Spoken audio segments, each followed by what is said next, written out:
Good afternoon, everyone. I'm Meryl Bowles, a resident here at Deaton Creek. And with me today, we have Joe Amos, who is a resident of Deaton Creek and who is a civil engineer, graduated from Georgia Tech, so we're sitting across from a Georgia girl here. His main job was construction management, and he is part of the CIC, which is the Capital Improvements Committee, pertaining, especially working with the walls that we're going to be voting on August 15th. So, Joe, I've got questions I want to ask you, and these questions are really based from me being out in the community with the clubs and activities that I'm involved with and hearing questions that I would prefer be answered by somebody of your caliber. And first and foremost is, the question is, why should I vote for a retaining wall if I don't have one in my backyard?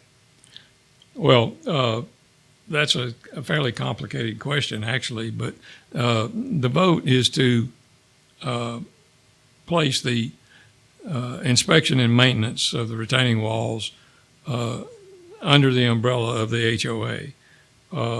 They're currently not, and that is a function of the way Pulte structured the CCRs. Over the long haul, there has been inspection, I guess you would call it, and mainly reaction to any issues that presented themselves by property and grounds, but there has not yet been a formal inspection and maintenance program for the walls, which is actually what they need. And the walls are not individual to each homeowner. They're part of the term I use is infrastructure, and most people recognize that. It's just like the streets and sidewalks and the utilities and the storm drainage. They were put in place to allow the development of the property, to allow the homes to be built. I mentioned the storm drainage. Most people may not be aware that there actually is in place a inspection and maintenance program for the storm drainage system. All the storm drop inlets and curb inlets and the storm pipe and the retention ponds and all that, excuse me, are under a formal inspection and maintenance program. And it's not just residents doing that. As I understand it, the board actually has someone under contract, professional, that inspects them on a regular basis. Unfortunately, that's not been done with the retaining walls. And it, unlike most, if not all, the similar communities in our area, the problem that presents is that even though the property and grounds people have been reacting to issues that may present themselves, there's not a formal guideline and program to inspect the walls on a regular basis and see problems before they develop. We have had some problems develop, significant problems that people just didn't recognize or didn't recognize the potential impact. The biggest problem are the large trees or other greenery that's planted, excuse me, at or near the top of the retaining walls. Some of those were, I think, left by Pulte, installed by Pulte. A number of them, as I understand, were planted by residents, owners, after the fact, after they moved in. That is something you shouldn't do. And they don't present a problem unless they don't present a significant problem unless something makes them fall, like an ice storm, for example. Long term, they can degrade the reinforcing mesh that's behind the walls, which we don't see, but it's there and it helps hold the wall in place. It's my opinion and common sense, in my opinion, that the maintenance of the walls or any corrective action that needs to be done is just like the rest of our infrastructure.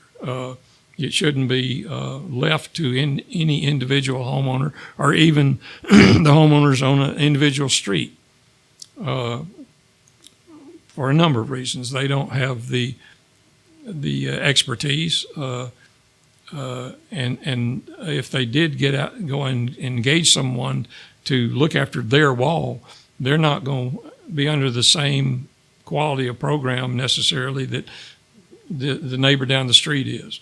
So we need to get them all under a overall established inspection and maintenance program. That's the long-term goal of the committee that I'm on, is to develop the guidelines for the inspections and the criteria, and engage a soils engineer or some other qualified expert to come and inspect the walls on a regular basis, not every year necessarily, maybe 2 or even every 3 years, and just they're trained to recognize potential problems as they develop, and then tell us what they are, and then we can take or the board can take corrective action. But right now, though, we do have some significant issues that need to be addressed sooner than later. As I mentioned, the main one is the big trees, and the other one is drainage issues that were either left here from the original construction or have developed over time with, for example, homeowners rerouting the downspouts from their home and directing it towards the walls. The most, I guess, dangerous thing to retaining walls is what's called hydrostatic pressure, and that's water building up behind the walls. That it's not an official terminology, but that's a wall killer. Mm-hmm. If there are drainage systems behind the walls, but if they get overwhelmed and the water builds up in the soil behind the walls, that will, in fairly short order, kill a wall. We don't have any that I know of that have a significant problem now, but we have a number of walls that have been identified where the drainage has been rerouted or maybe wasn't routed correctly in the beginning, mm-hmm. that need to be addressed. And those things need to be done by the community and not put on the shoulders of any individual homeowner. So with that said, the trees have been a major source of contention throughout this subdivision for other reasons as well. If the majority vote yes, is it my understanding that the HOA board would remove these trees on their dime? If the vote turns out no, then the homeowner would be responsible for removing that tree. The first part of that question is easy and short, and that's yes. Okay. Money actually has been allocated over the long term and is part of the reserve, as I understand it. Right. A significant amount of money to address these issues. If the vote turns out no, then that becomes very complicated because it imposes a potential significant cost on homeowners that either have on their property, but more generally that share a wall, because there's only a few walls that are I don't know the right word, only on one piece of property, on one piece of private property. Most of the walls are shared by adjacent homeowners and or by homeowners and the HOA.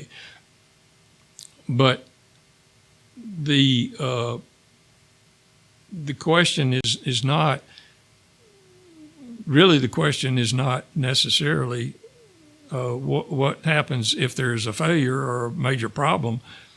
I mean, that's a big problem, but my understanding is that if the vote's no, then because we know there's a problem, the HOA is still obligated to do something about it.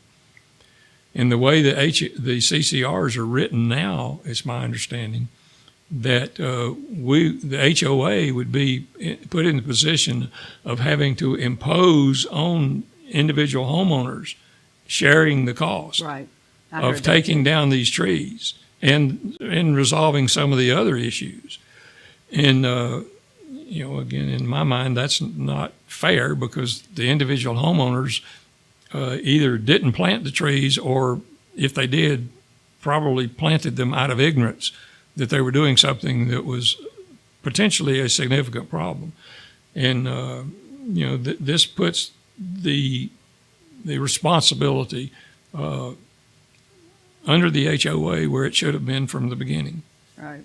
So it'd be a split cost is what we're saying down the road, which would still cost the homeowner. Well, yeah, I mean, if it's a no vote, right, it would if be it's split. A no vote, correct. If it's a yes vote, then it would be as it should be. That Right. and there's money, again, as I mentioned, there's money allocated for the program. Right. There is a reserve for this particular problem. Right. Another concern I've heard is that people don't trust the board will not go up on the dues specifically for this, or we would have another assessment for this. My response was, and maybe you can add to this, is that everybody on the board lives in the Deaton Creek, all right? They are residents of Deaton Creek. They pay the same dues. They follow the same rules. They want the same outcome for the value of their home, okay? And they're not paid.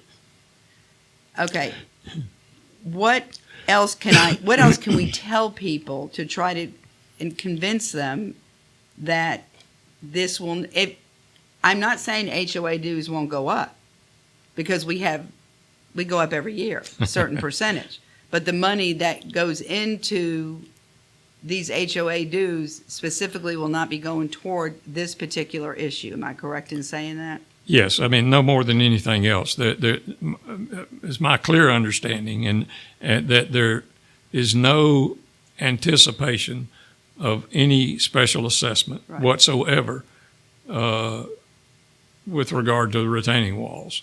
The money to cover what is anticipated and based on what we know now for the near-term issues to be addressed, the ones we already know about, and to establish and carry out the long-term inspection and maintenance program is covered by money that's already allocated in the budget, both near-term and long-term. Right. There is no, notwithstanding I mean, you can't never say never, but there is no anticipation. The likelihood is very small. The likelihood is very small, and it would be the result of an totally unforeseen, significant issue that might cause an assessment, and that would, years down the road. I mean, we just don't anticipate that. Right. I have another friend who says they don't want HOA taking over their wall. My response to her was, okay, if they don't take over the wall and there is a problem with your wall and you don't fix it, then litigation comes into the picture, and that's going to cost HOA and you, which when it hits the HOA litigation, therefore the price comes back on the community. Am I correct in saying that? That's true. And actually I can't remember the exact number. I think it's less than 10. That there's only, I think, 8 or 10 walls that are actually, anybody can say that's my wall, because that's the number of walls that are actually on an individual private property. And all of the other walls are already shared with the homeowner and the HOA. Right. in some form or fashion. So to say that I don't want the HOA taking over my wall is a false argument. And also, if you're making that argument, then you're saying, well, I'm the one that wants to be sued if something goes wrong. I don't want the HOA looking after me and maintaining and correcting any problems so that none of us get sued. I'm taking that risk on myself. So that's in my mind, a false argument. Yeah, very dangerous. Okay, I'm trying to think, any other questions that you've come up with being in the community that you've heard that we should answer here today? I probably have some, but I can't. I mean, those are the main ones I heard, Yeah. And people spreading misinformation coming from what neighbors are telling them who didn't go to these meetings. Yeah, I think I'm the having main to correct some of this information. I think the main misinformation that I've heard is the concern of an assessment, special assessment, which is not on the table.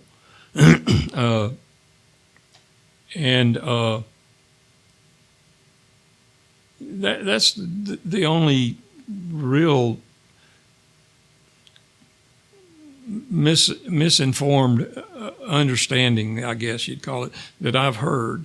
There are some people, as you alluded to, that are concerned about what the HOA may or may not do about their trees or their wall or whatever, but that's going to happen anyway.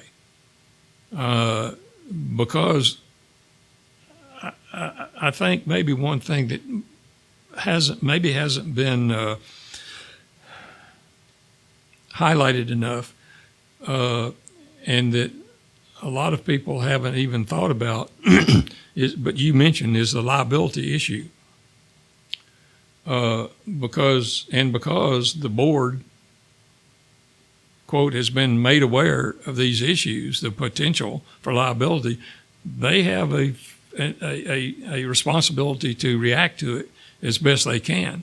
Now, right now, the CCRs limit what the HOA can do to some degree, but and it becomes more, if they had to react to a significant issue under the current CCRs, it is quite likely, as you alluded to become a litigious issue. But that's the main comments I've heard. So I know a lot of the technical things that really don't have to do with the So let me just CCR. sum up some of what we've been talking about in this particular issue. A vote yes would be changing the CCRs Right. in that the HOA would be responsible for procuring these retaining walls in the right manner, right? Correct. Well, yeah, the CCRs, as written, as proposed, the change would take the overall responsibility of the inspection and maintenance and protection of the retaining walls and effectively make them like the rest of the infrastructure and put them under the umbrella of the HOA.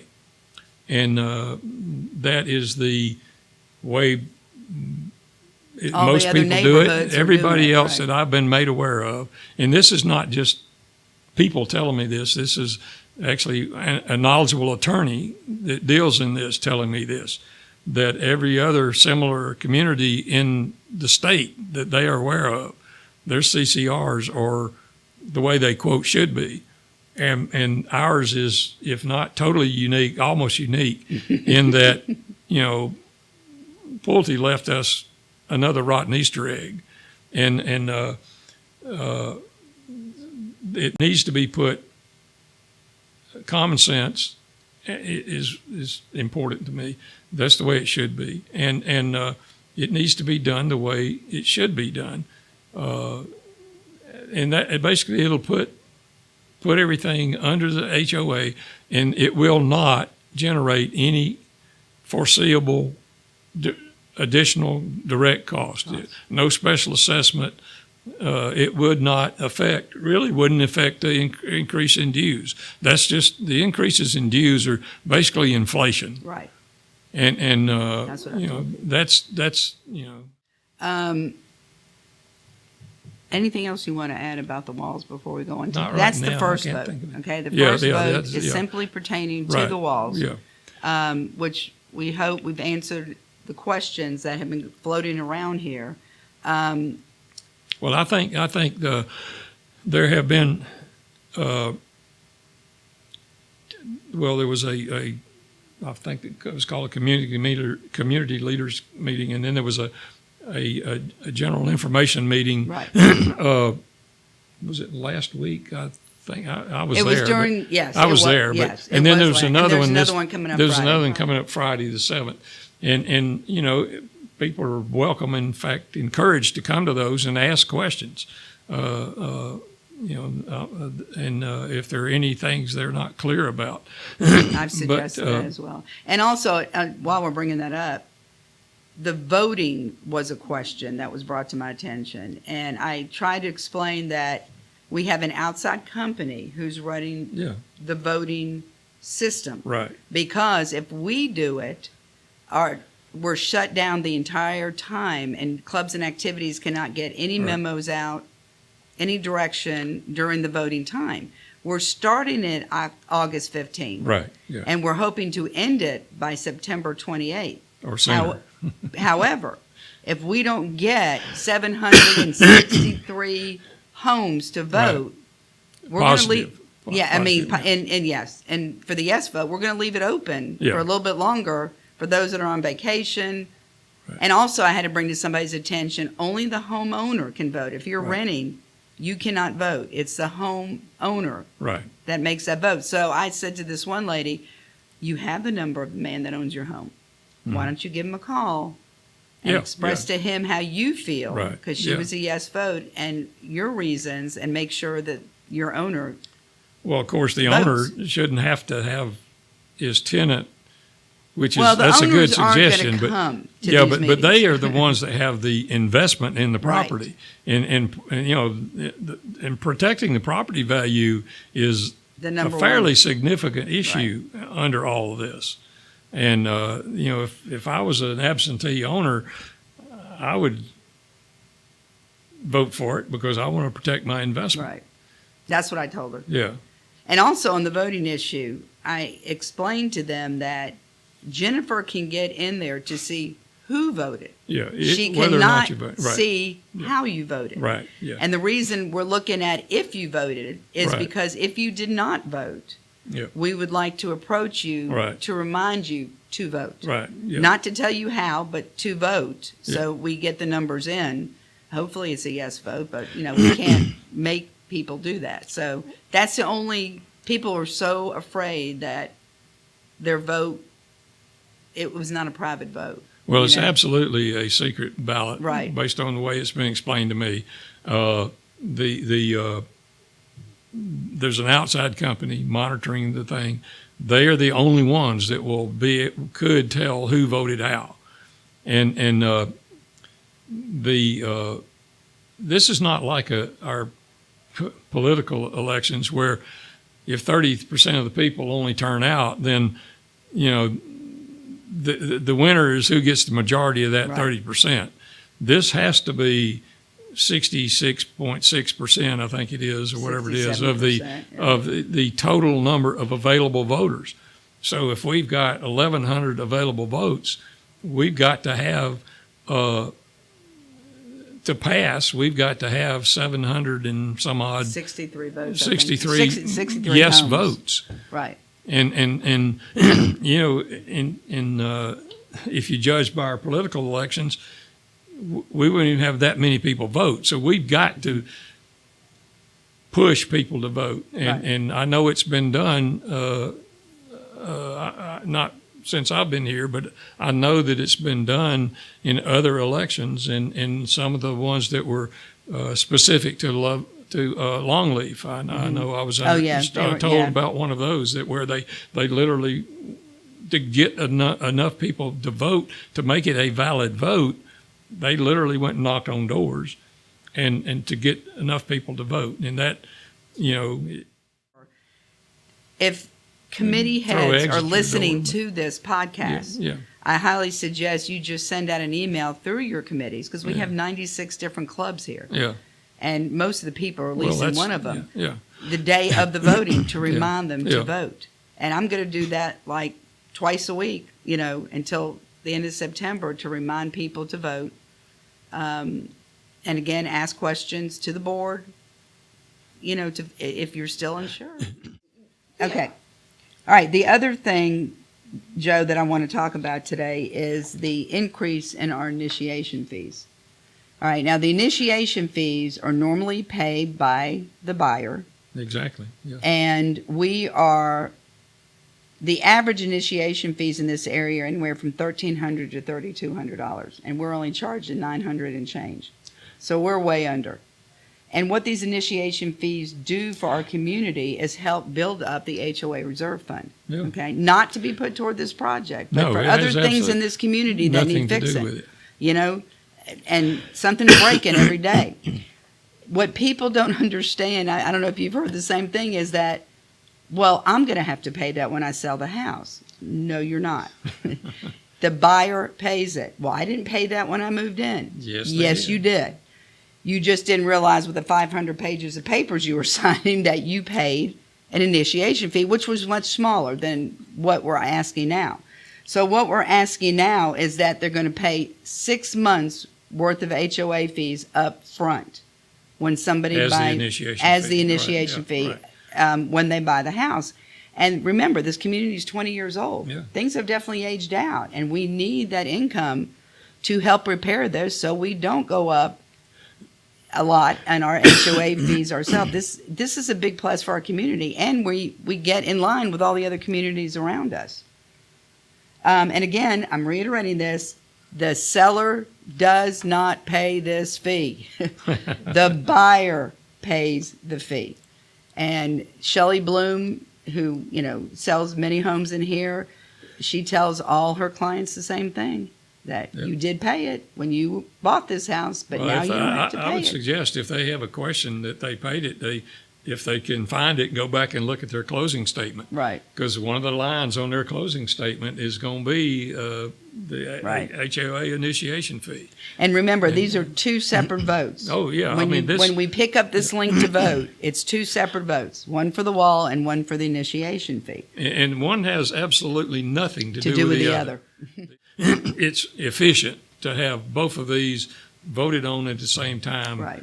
One not having to do anything, Correct. absolutely nothing to do with And the again, other. we're hoping you vote yes for both. Yeah, yeah. But again, ask questions. Come to the meeting next Yeah. Friday and ask the board if you have a question. And also, there is the meeting Friday, and there was a fairly good turnout at the last one. I hope there's a good one this one too. But also, I think Harvey mentioned, Harvey, he's the Berlin. chairman of our committee, that if, or maybe Beth, I forgot who mentioned it, that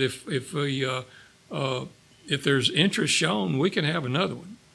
I mean, if there's a number of people who say, well, I really still don't understand, I'm not clear about this and that, we can schedule another one of these information meetings.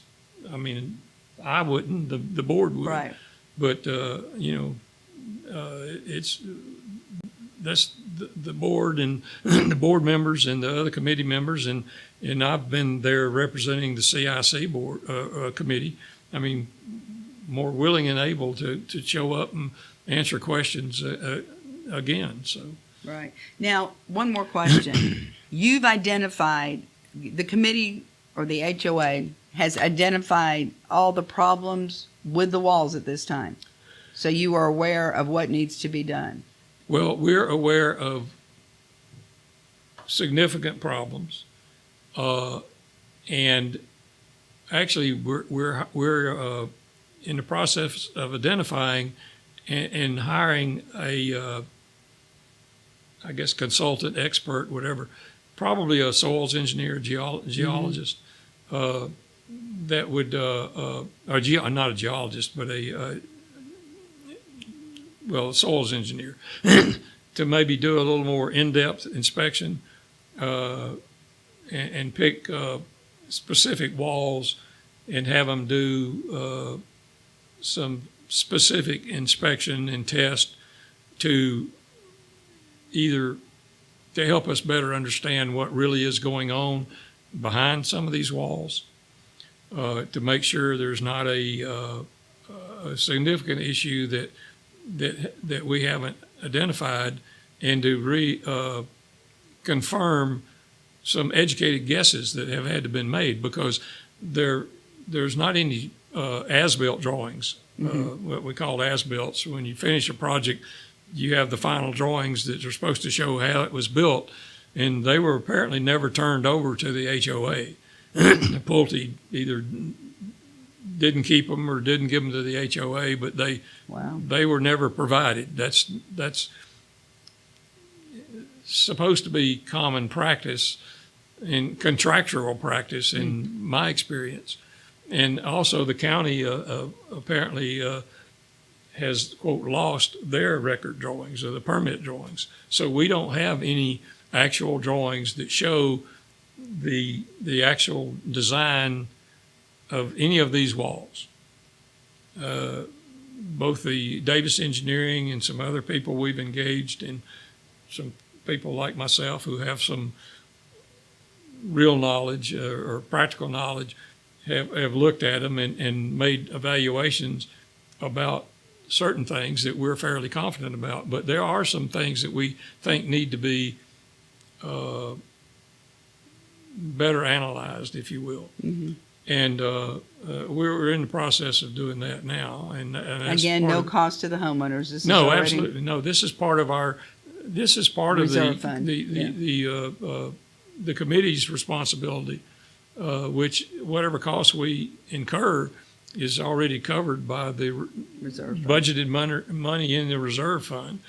And they incurred some cost last year having Davis do that report. We're going to incur some more cost over the next few weeks of engaging this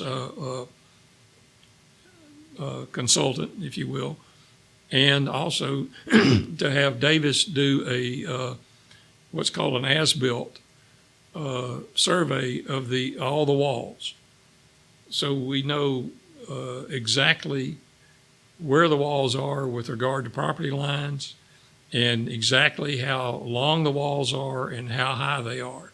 Okay. Among other things, that will be necessary in not just in the short term, but ongoing in the long term. So we're going to do it all at once now, and not do it piecemeal. And we've also have talked to and are in the process of talking to some other consultants, if you will, wall contractors and engineers who are knowledgeable about the walls. So we get, by the time this passes, or at least shortly thereafter, we'll have a very full understanding of the situation of the walls as they are and what really needs to be done in the short term. And then, as I mentioned, we're also developing the long-term inspection and maintenance program, and so that we can have that in place, and also develop reference material, if you will, to give to the ARC and the property and grounds, so that when owners want to build or do something on their property, if they're at or near a retaining wall, there will be established guidelines of what may or may not be an issue, and best practices is how to address those, and some things that just won't be allowed, and or if they will be allowed, guidelines as to how to have them done, quote, properly, if that makes sense. Yeah, when we moved my mother-in-law in 2013, she has a retaining wall back there. When we had them come out, property and grounds, they told us then, no trees within 4 feet. Yeah. So they had some of this in their mind already, as we asked permission to put, and they gave us what we could put back Right. there for her. Well, see, that's the kind of thing that should have been formally established from the beginning. Okay. Now, apparently Property and Grounds, whoever was on it at that time, New. was knowledgeable and was doing their job. But the first thing is that I guess you all ask. Yeah, we did. Okay, well, the problem is some people have done things without asking. And that presents issues. Right. And my husband had some knowledge of this stuff Yeah, anyway, so he said, "Nah, we got to find out what we can put here Yeah, before we exactly. put anything in." Well, Joe, I can't thank you enough. You're very knowledgeable. And again, Well, to some those who are watching this, ask questions. Go Yep. to meetings. If you are really unsure, I had one friend of mine say, "I'm still on the fence." Let's talk about it. Yeah. Let me hear your concerns. Let me try to answer your questions. And if I can't answer them, I will find the answer for you or direct you to the person who can go into depth more about this. Yeah, But and the on the fence thing has to do with money. It's Yeah. what it's all about. It's about the money and the fear of HOA and assessments coming up. And we live in HOA. We're going to have dues. We don't live in Florida where their assessments are 100,000 plus a year. So I feel very grateful for the 35 I've paid for the past 2 years a month. But I want to thank you for Right. your knowledge and your input and your dedication to this committee so that we do have a safe and valuable neighborhood to live in. Well, people can send questions now, not to the committee. The proper hierarchy or chain of command is if you have questions, send them to the board. And then the board, if they're technical questions, excuse me, they will send them to us. And we will address them. But the policy questions and the cost questions, I have nothing to do with that. That's Right. over my pay grade. But the technical questions between the members of the board, we have several people who have, a good bit of knowledge about And I have had construction. this put forward to me that they have put out questions to the board and it's been 4 or 5 days and they haven't heard back yet. My response was, do you know how many questions are getting at this point in time? Yeah. And there's maybe 5 people that can answer these questions. Yeah. And I said, give it time. Yeah. You're not voting until August 15th. I Right. promise you they'll get back to you. And putting in dual forms is not going to make it go any faster. But that's why we have Yeah. liaisons like myself and you Yeah. talking to people as well too. Hopefully we've answered most or all of your questions you have concerning this vote, but let me give you the email address to the board directly if you want questions answered that we did not answer. The address is bod@clubdeaton.net. Again, they will get that email directly and get back to you with your answers as well. Have a great day. Thank you, Joe. Thank you.